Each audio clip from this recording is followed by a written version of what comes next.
the wrist was injured. There would be marks of blood somewhere." "Exactly so," said the doctor, fixing his glasses as though preparing for an argument. "But if it be that the patient has used some strange drug, it may be one that does not take effect at once. As we are as yet ignorant of its potentialities, if indeed the whole surmise is correct at all, we must be prepared at all points." Here Miss Trelawny joined in the conversation. "That would be quite right, so far as the action of the drug was concerned. But according to the second part of your surmise, the wound may have been self-inflicted, and this after the drug had taken effect." "True," said the detective and the doctor simultaneously. She went on: "As, however, Doctor, your guess does not exhaust the possibilities, we must bear in mind that some other variant of the same root idea may be correct. I take it, therefore, that our first search, to be made on this assumption, must be for the weapon with which the injury was done to my father's wrist." "Perhaps he put the weapon in the safe before he became quite unconscious," said I, giving voice foolishly to a half-formed thought. "That could not be," said the doctor quickly.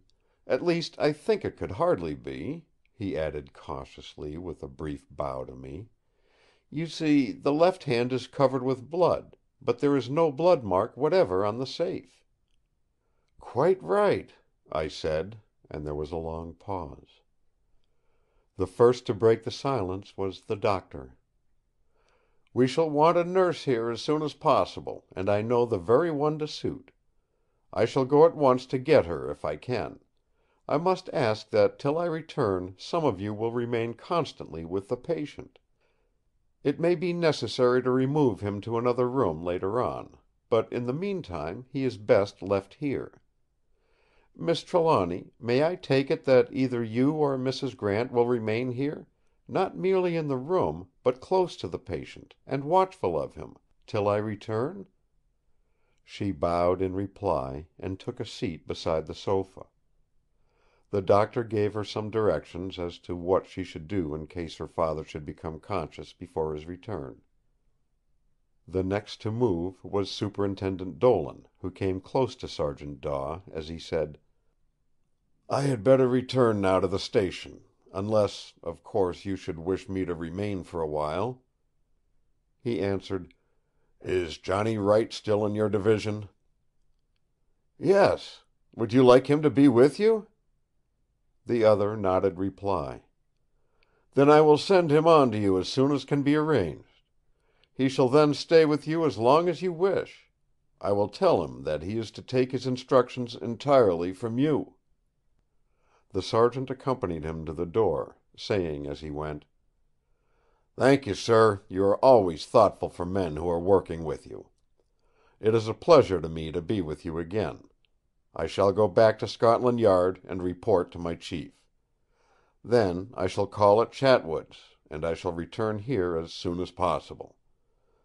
I suppose I may take it, miss, that I may put up here for a day or two, if required? It may be some help, or possibly some comfort to you, if I am about, until we unravel this mystery." "I shall be very grateful to you." He looked keenly at her for a few seconds before he spoke again. "Before I go, have I permission to look about your father's table and desk? There might be something which would give us a clue, or a lead, at all events." Her answer was so unequivocal as almost to surprise him. "You have the fullest possible permission to do anything which may help us in this dreadful trouble, to discover what it is that is wrong with my father, or which may shield him in the future."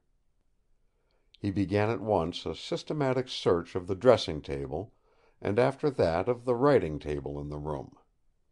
In one of the drawers he found a letter, sealed. This he brought at once across the room and handed to Miss Trelawny. "A letter, directed to me, and in my father's hand," she said as she eagerly opened it.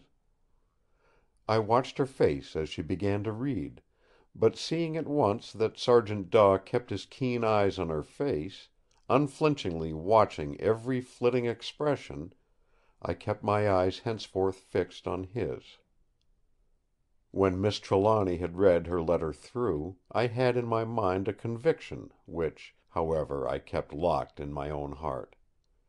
Amongst the suspicions in the mind of the detective was one, rather perhaps potential than definite, of Miss Trelawny herself. For several minutes Miss Trelawny held the letter in her hand with her eyes downcast, thinking. Then she read it carefully again. This time the varying expressions were intensified, and I thought I could easily follow them. When she had finished the second reading, she paused again. Then, though with some reluctance, she handed the letter to the detective. He read it eagerly, but with unchanging face; read it a second time, and then handed it back with a bow. She paused a little again, and then handed it to me. As she did so, she raised her eyes to mine for a single moment appealingly; a swift blush spread over her pale cheeks and forehead. With mingled feelings I took it, but, all said, I was glad. She did not show any perturbation in giving the letter to the detective; she might not have shown any to anyone else. But to me— I feared to follow the thought further, but read on, conscious that the eyes of both Miss Trelawny and the detective were fixed on me. "My dear daughter, I want you to take this letter as an instruction, absolute and imperative, and admitting of no deviation whatsoever, in case anything untoward or unexpected by you or by others should happen to me. If I should be suddenly and mysteriously stricken down, either by sickness, accident, or attack, you must follow these directions implicitly.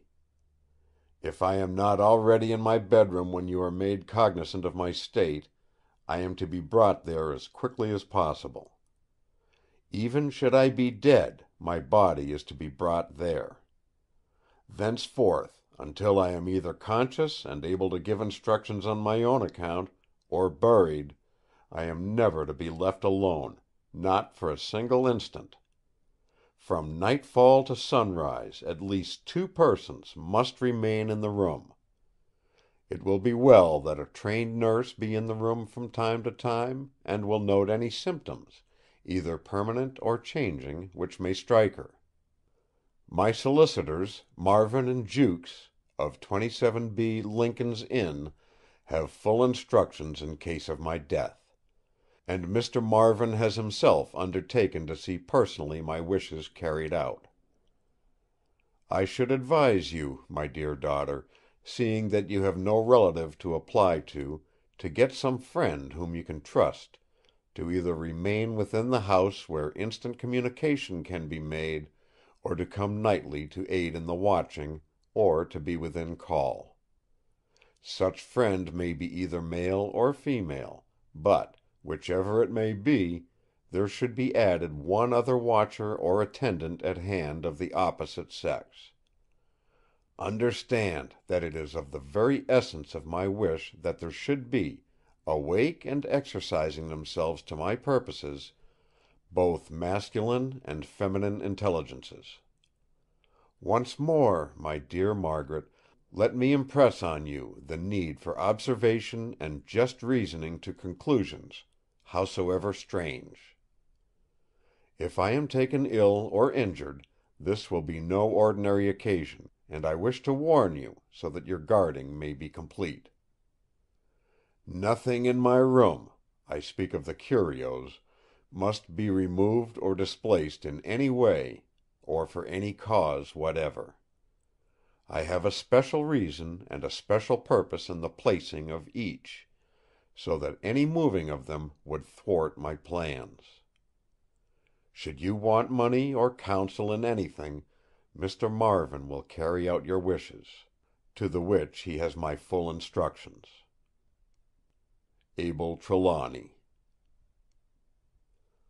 I read the letter a second time before speaking, for I feared to betray myself. the choice of a friend might be a momentous occasion for me.